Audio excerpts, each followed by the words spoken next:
The message came on a quiet Tuesday morning. In the great glass tower of the Galactic Council on New Geneva, hundreds of screens lit up at once. Red warning lights flashed across every terminal, something that hadn't happened in over 50 years. Han Suji sat up straight in her chair, her fingers quickly moving across her screen. As Earth's junior diplomat to the Council, she was usually stuck with the boring jobs. But today was different. She was the first to notice that this wasn't a normal distress call. "This is the Aethery people," the message began. The translation computers worked hard to turn the strange signal into words everyone could understand. "Our star is dying. We need help. Please, anyone who can hear us. We have 3 months before our world ends."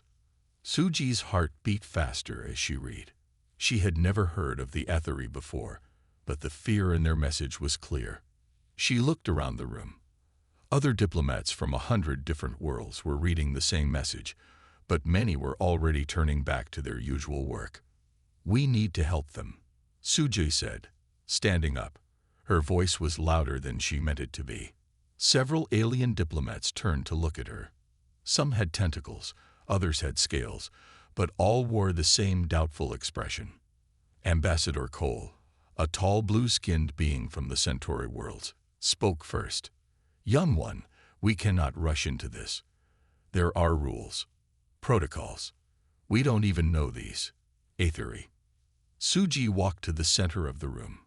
Her black council uniform felt too tight, but she stood tall. "Rules? We're talking about lives. An entire civilization is asking for help." The council chamber filled with murmurs. Some agreed with Suji, but most did not. A group of elder council members called for a formal meeting to discuss the situation. They would meet in 2 weeks. 2 weeks. Suji couldn't believe her ears. Their star is dying now. But the council had made up its mind. They would follow the proper steps, fill out the correct forms, study the situation carefully. Suji watched as they filed out of the room, talking among themselves about procedures and protocols. She sat alone at her desk, watching the message play again. The Aethery signal contained more than just words. There were images of their world, a beautiful planet circling a dying red star. The Aethery themselves appeared as tall, graceful beings made of light and crystal. Suji made up her mind. If the council wouldn't act fast enough, she knew who would. She opened a direct line to Earth's Space Command. Admiral Park Jin answered immediately. His weathered face appeared on her screen, his uniform crisp even at this late hour on Earth. "Sir," Suji said, "I need your help. There's a civilization about to die, and the council won't move fast enough." The admiral listened as Suji explained everything. When she finished, he was quiet for a long moment. Then he smiled. "How many people need saving?" he asked. "The signal says 2.3 billion. Suji replied. Admiral Park nodded. "That's a lot of people. Good thing we humans are good at impossible tasks." He pressed a button on his desk. "I'm calling in every ship we have. Military, civilian, doesn't matter. We'll need them all." Suji felt tears in her eyes. "The council won't like this," she warned. "The council can file a complaint later," Admiral Park said. "Right now, there are people who need help. That's all I need to know." Within hours, ships began gathering in Earth orbit.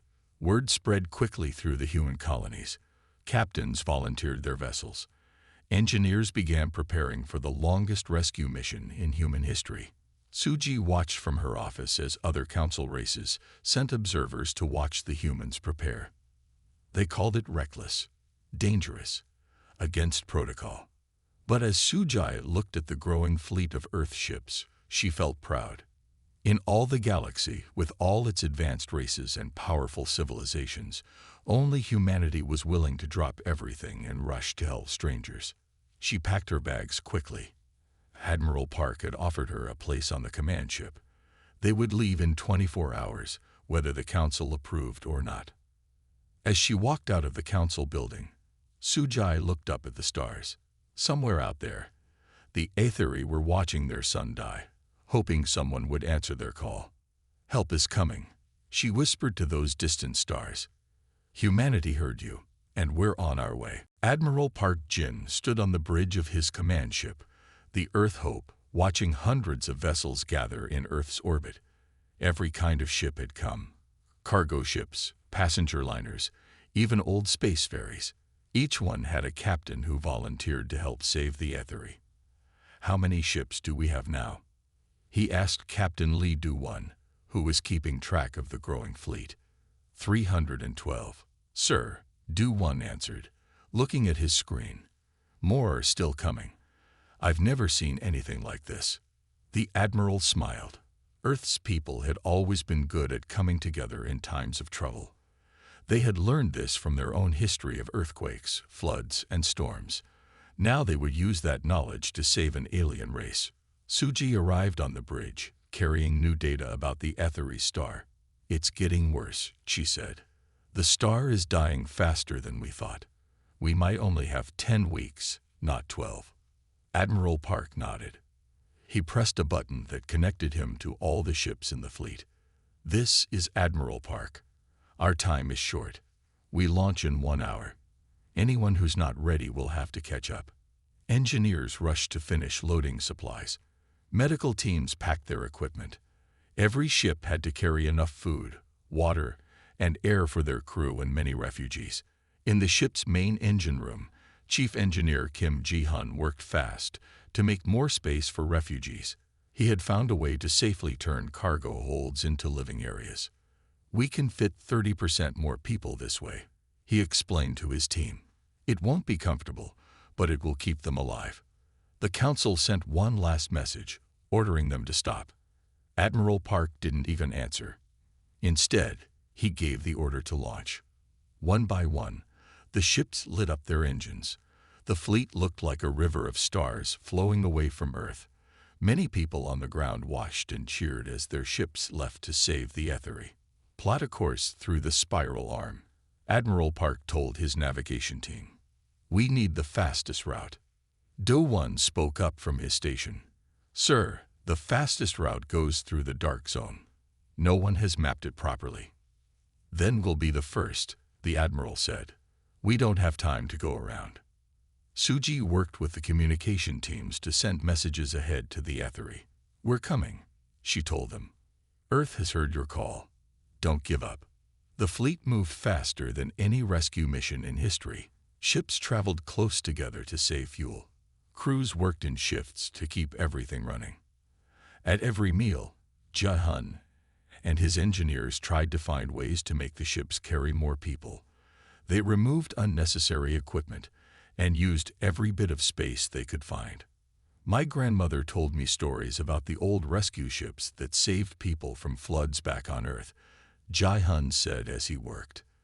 "They would pack the boats full but never leave anyone behind. We'll do the same here." 10 days into their journey, they got their first piece of bad news. One of the cargo ships, the Star Trader, had engine trouble. They couldn't stop the whole fleet to fix it.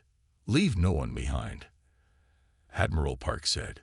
He ordered 3 repair ships to stay with the Star Trader. "Fix the engine and catch up when you can." Do-Won kept track of all the ships, making sure none got lost. He helped the civilian captains stay in formation, even though many had never flown in such a large fleet before. Suji spent her time learning everything she could about the Aethery. Their messages showed they were peaceful and advanced, but very different from humans. They lived in cities made of crystal and light. "Will our ships be able to carry them safely?" she wondered out loud. "We'll find a way," Admiral Park said. "Humans always do." As the fleet entered the dark zone, they could see strange lights in the distance. No one knew what they would find there. But they kept going. Somewhere ahead, billions of people were counting on them. The Admiral looked at his crew, all working hard at their stations. Then he looked at the screen showing their fleet, stretching out like a long silver arrow pointing to the stars. "Send a message to all ships," he said. "Tell them, the hard part starts now. But we're going to save them all." The dark zone lived up to its name.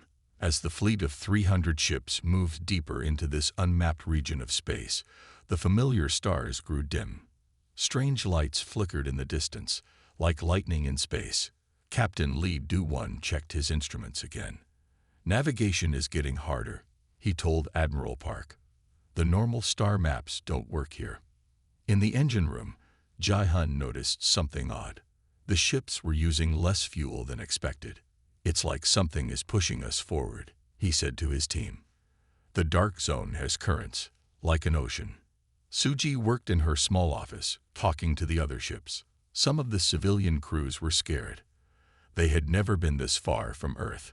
She spent hours helping them stay calm. "Remember why we're here," she told them. "Every minute brings us closer to the Aethery. They're counting on us." A week into the dark zone, they saw their first space monster. It was huge, like a whale made of dark energy. It swam past the fleet, curious but not hostile. "Keep recording everything," Admiral Park ordered. "The scientists back home will want to study this place." The Star Trader finally caught up with the fleet. Its captain had a warning. "There's something following us," she reported. "We saw it during our repairs. It's big, and it's staying just out of sensor range." Do-Won organized the civilian ships into a tighter formation. The military vessels moved to the outside, ready to protect the others. But the mysterious follower never showed itself. In the mess hall, crews shared stories about Earth. Many had left families behind to join this mission. They talked about their homes, their children, their reasons for coming. "My daughter asked me why we had to go so far to help aliens we've never met," one engineer told Sujay. "I told her that helping others is what makes us human." Jae-hun made an exciting discovery in the engine room. The strange energy of the dark zone could be used to send messages faster than normal. He worked with the communication team to set up a new system. "Now we can talk to the Aethery more clearly," he said proudly. "And they can tell us more about what we'll find when we arrive." The messages from the Aethery brought both good news and bad. Their star was getting worse, but they were preparing for the humans' arrival. They had huge landing areas ready for the ships. Admiral Park called a meeting of all ship captains using Jae-hun's new communication system. "We're halfway there," he told them. "But the hardest part is still ahead." He was right. The next day, 3 ships reported their engines were failing. The dark zone's energy was affecting some of the older vessels. "We didn't have time to prepare for this," Jae-hun said as he studied the problem. "No one has ever brought this many ships through here before." But humans were good at solving problems. Jae-hun found that if ships flew in groups of 3, the healthy engines could help the weaker ones. They called it the buddy system. Sujai received a message from the Galactic Council. They were tracking the fleet's progress. Other alien races were watching too. Many had said the rescue mission was impossible. Now they weren't so sure. "Let them watch," Admiral Park said. "Maybe they'll learn something." The dark zone showed them strange and beautiful things. They saw clouds of glowing gas in impossible colors. They found the ruins of ancient space stations. Once they passed through a field of crystals that sang with beautiful music. But they couldn't stop to explore. Every hour mattered. The Aethery star was dying a little faster each day. Do-Won kept account of how many ships they had lost. So far, the number was 0. "Not one ship left behind," he said proudly. "Not one crew given up." As they neared the edge of the dark zone, Sujai looked at the latest pictures from the Aethery world. Their sun was now a deep, angry red. Time was running out. "We're coming," she sent in her daily message to them. "Humanity hasn't forgotten you. Just hold on a little longer." The fleet moved on through the darkness, 300 ships flying together, carrying the hope of 2 civilizations with them. The fleet burst out of the dark zone into a sea of red light. The Aethery's dying sun filled the view screens, angry and swollen. It was much worse than they had expected. Medical Officer Yoon Mayray stood at her station on the Earth Hope, staring at her readings. "The radiation levels are very high," she said. Our shift shields won't last long this close to the star. Admiral Park called all ships to stop at a safe distance. They could see the Aethery homeworld now. It was beautiful, a planet that seemed to be made of crystal, reflecting the red light of its dying sun. Look, Suji pointed at her screen. There they are. The first images of the Aethery came through clearly. They were tall beings made of pure light, their bodies wrapped in crystal shells that sparkled like diamonds. They looked nothing like humans had imagined. How are we going to carry beams of light on our ships? Duwan asked what everyone was thinking. Myray had been studying this problem for weeks. Their crystal shells protect them, she explained. We need to keep them cool and away from any strong magnetic fields, but they can breathe our air. The Aethery sent a ship to meet them. It was small and elegant, like a piece of jewelry floating in space. 3 Aethery came aboard the Earth Hope. The first one to step through the airlock was their leader, who called herself First Speaker Nerim. She was taller than any human, and light danced inside her crystal shell like tiny stars. We had almost lost hope, Nerim said. Her voice sounded like wind chimes. All the great races of the galaxy ignored our call. But you came. You humans came. Suji worked quickly to help the Aethery and humans understand each other better. She learned that the Aethery could share their thoughts by touching crystals together. They were surprised that humans couldn't do this. In the medical bay, Mirai discovered something amazing. The Aethery's light wasn't just beautiful, it could heal. Several sick crew members felt better just being near them. But there was no time to study these wonders. The star pulsed angrily, sending out huge solar flares. Each one was bigger than the last. How long do we have? Admiral Park asked Nerim. The star grows more unstable each day, she answered. Perhaps 2 weeks before it becomes too dangerous to survive. Jaehan worked with Aethery engineers to prepare the ships. They covered cargo holds with special crystals to make them comfortable for the light beings. The crystals will protect them during the journey, an Aethery engineer explained. But we must handle them very carefully. If they break, he didn't need to finish. Everyone understood what was at stake. Do-1 organized the landing zones. They would need to load thousands of Aethery onto each ship. It would be like moving an entire city every few hours. But the Aethery were afraid. Many had never left their world before. Some didn't want to leave at all. Show them the ships, Admiral Park suggested to Nerim. Let them see we're ready to help. Suji took groups of Aethery on tours of the human vessels. She showed them where they would stay, explained how the ships worked, and answered their questions. An elderly Aethery touched the ship's wall with his crystal hand. Your ships are so different from ours, he said, dark and solid. But I feel the warmth in them, the care you've taken to make room for us. Myray made an important discovery. The Aethery children gave off a different kind of light than the adults. They needed special rooms with no metal walls. We'll have to rebuild some of the sleeping areas, she told the Admiral. The children's light can melt certain metals.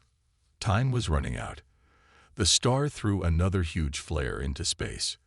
This one was close enough to make the shift shields glow. We need to start now, Admiral Park said to Nerim. We'll begin with the children and their families. Nerim agreed. She sent the message to her people. It was time to leave their home forever. As the first groups of Aethery prepared to board the human ships, Suji watched the sun throw red light across the crystal cities. Soon this would all be gone, but its people would survive, thanks to humanity's help. We're ready, she told the Admiral. Let's save them all. Security Chief Kang Ho stood in the red dust of the Aethery world, watching lines of light beings walk into the waiting ships. The dying sun made everything look like it was covered in blood. First group is loaded, he reported through his radio. Moving on to the second city. The evacuation was the biggest challenge humanity had ever faced. They had to move billions of Aethery before their sun exploded. Every minute counted. Myray worked with her medical teams to keep everyone safe. The Aethery children were the hardest to help. Their light burned brighter when they were scared, and many of them were terrified. "It's okay," she told a small Aethery child who was hiding behind a crystal pillar. "Look, I have something for you." She handed the child a small earth crystal. The Aethery children loved these gifts. They helped them feel less afraid. In orbit, Do-1 watched the ships fill up one by one. 30 ships full, he reported. 270 to go. But then he saw something that made his heart stop. The sun was changing color. "Admiral," he called. "The star is turning orange. It's happening faster than we thought." Admiral Park immediately called Narration to the bridge. The Aethery leader's light had grown dim with worry. "This is very bad," she said. "The star shouldn't change this quickly." Down on the surface, Kang Ho felt the ground shake. The planet was feeling its sun's death throes. Huge cracks appeared in the crystal cities. His teams had to work faster. "Move everyone to the ships now," he ordered. "Don't wait for full loads. Just get them off the ground."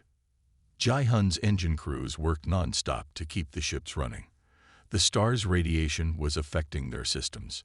Engines that should have lasted years were wearing out in days. "We're losing power on the Star Trader again," he told the admiral. "And 4 more ships are having trouble." Suji helped organize the Aethery into groups. The light beings were doing their best to stay calm, but she could see their fear. Their light flickered like candles in the wind.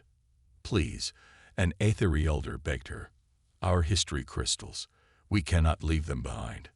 They hold our people's memories." Suji made a quick decision.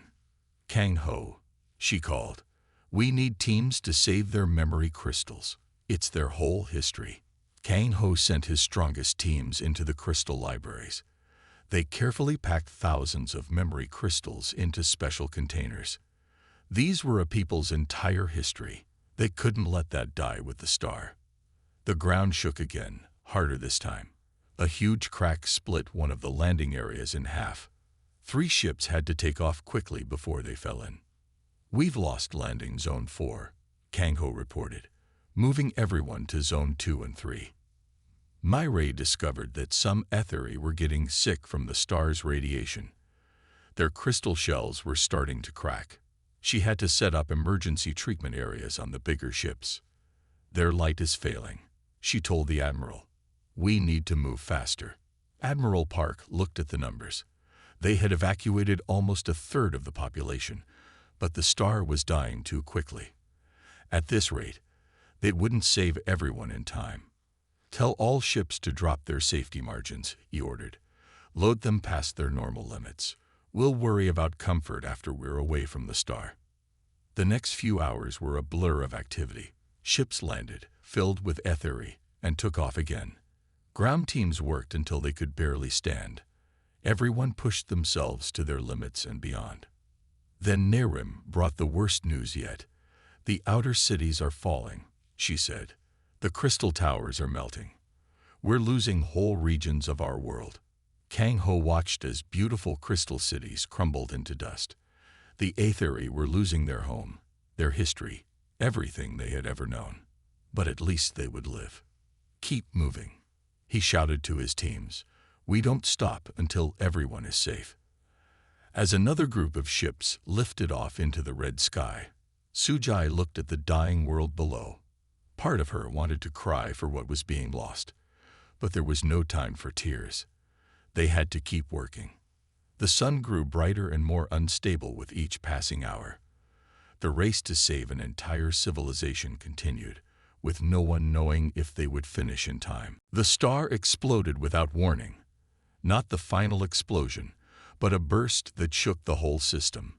The wave of fire rushed toward the planet, bigger than anything they had expected. "All ships, take off now," Admiral Park shouted into the radio. "Get everything off the ground." Do-1 watched in horror as the massive solar flare approached. His screen showed 40 ships still on the surface, loaded with Aethery refugees. They wouldn't all make it up in time. "The Earth Hope has the strongest shields," the admiral said quickly. "Take us down. We'll block the flare." Jahan ran to the engine room. Divert all power to the shields. He ordered his crew. Everything we've got. The Earth Hope dove through the atmosphere like a burning arrow. The big ship positioned itself between the coming flare and the evacuation zones. Behind it, the rescue ships lifted off one by one. Flare impact in 1 minute, Do-1 reported. His voice was steady, but his hand shook. No ship had ever tried to block a solar flare before. Suji and Narration worked together in the ship's crystal room. If we link the Aethery crystals to the shield system, Suji suggested, maybe they can help protect us. Narration touched the ship's walls with her crystal hands. Light flowed from her into the ship's systems. Other Aethery on board did the same. Their combined light spread through the Earth Hope like glowing rivers. Shield power rising, Ji-hun reported with excitement. The Aethery light is making them stronger. The flare hit. The Earth Hope shuddered like it was about to break apart. The heat was so intense that paint burned off the hull. But the shields, powered by both human technology and Aethery light, held. Behind them, the last ships took off. But the Earth Hope's engines were badly damaged. They had used too much power for the shields. We can't take off, Ji-hun reported.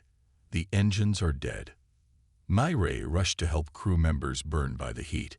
Through the windows, she could see more flares forming on the sun's surface. We need to get out of here fast, she said. Then Narration stepped forward. Your ship protected our people, she said. Now we will help you. All the Aethery on board joined hands, forming a circle of light. They began to glow brighter and brighter. Their light flowed into the ship's engines. Power levels rising. Ji-hun couldn't believe what he was seeing. The engines are restarting. The Earth Hope lifted off just as another flare hit where they had been. The ship climbed through the burning atmosphere, helped by the power of two species working together. But they weren't safe yet. The star was now throwing off huge chunks of itself. Burning rocks the size of moons flew through space. All ships, stay close together. Admiral Park ordered. Our shields are stronger when we're united. The fleet formed a tight group. Ships that still had good engines helped push the damaged ones. The Aethery on every ship joined their light with the human technology, making their defenses stronger.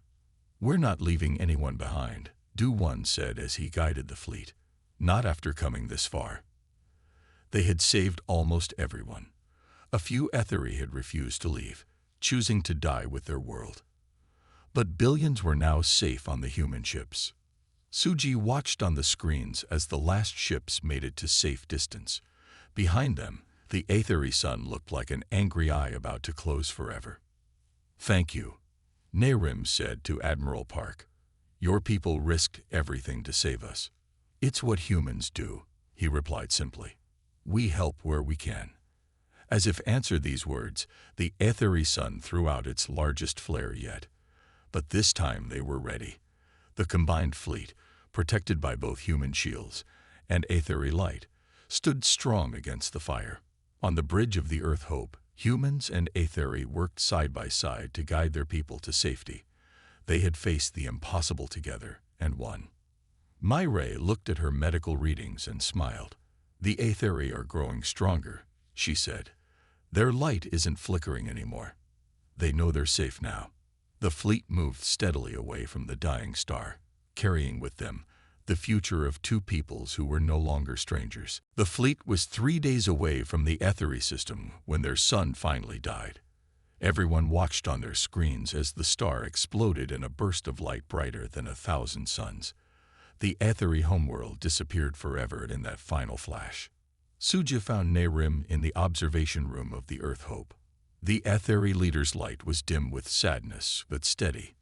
Our world is gone, Narration said softly. But our people live, and we have learned something important about the universe.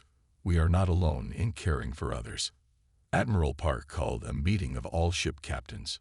The hard work wasn't over yet. They had saved the Aethery, but now they needed to find them a new home. We've received a message from Earth, Do-1 announced during the meeting. They're offering the Aethery a whole solar system near human space. It has a stable sun and 3 planets they can live on. The news spread through the fleet. After so much fear and loss, there was finally hope. The Aethery's light grew brighter with each passing day. Myray made another discovery in her medical bay. The Aethery children were changing. Their light was becoming stronger, different from what it had been before. They're adapting, she explained to Suji. Growing stronger from everything they've been through. Their light might even be brighter than their parents one day. In the engine room, Jai-hun worked with Aethery engineers to write down everything they had learned. The way their light could power engines, how their crystals could strengthen shields. It was all new science that could help both peoples. Together, we're stronger than we are alone, he told his team. That's what this whole mission taught us. The Galactic Council sent a message. They wanted to hold a special meeting about what had happened. Many council members who had refused to help were now embarrassed. Some even tried to claim they had supported the rescue all along. But the Aethery remembered who had really answered their call. Narration asked Suji to help her write a speech for the council. We will tell them the truth, Narration said. When the universe was dark and cold, humanity brought light and warmth. We will never forget that. As the fleet approached the new Aethery solar system, Admiral Park received another surprise message. The council wanted him to speak at their meeting too. Tell them whatever you want, he told Suji, who would translate for him. Just make sure they understand one thing. We'd do it all again if we had to. The new Aethery worlds were beautiful. 3 planets circling a healthy yellow sun, each one ready for the light beings to make their home. There was even a small moon made of crystal, like a piece of their old world waiting for them. As the ships began landing on the first planet, Du-1 checked his final count. We didn't lose a single ship, he said proudly. Not one. The whole fleet made it. The Aethery built their first new city in just 3 days. Their crystal buildings caught the light of their new sun, sending rainbow colors across the landscape. But they built something else first, a huge monument to humanity's rescue mission. Suji walked with Narration through the new city. Earth plants were growing next to Aethery crystal trees. Human children played with young Aethery, their laughter mixing with the musical sounds of the light beings' voices. The council thinks this changed everything, Suji said. They're talking about new rules for helping others in need. Narayan's light sparkled. Rules are good, but what really matters is having the heart to help. That's what humans taught us. In the years that followed, the stories spread across the galaxy. Ships from many worlds came to see the new Aethery cities and the monument to humanity's courage. Some races that had ignored the distress call now sent their own ships to help build the new world. But everyone knew the truth. In the darkest hour, when a civilization faced its end, only humanity had answered the call. Only Earth had sent its ships without asking for anything in return. The Aethery never forgot. Every year, they celebrated the day the human fleet arrived. They taught their children about Earth, and many young Aethery dreamed of visiting the human worlds. As Suji prepared to return to Earth, Narration gave her a special crystal. Inside it, she could see the light of thousands of Aethery, all glowing with gratitude. As long as there are humans in the galaxy, Narration said, no one has to face the darkness alone.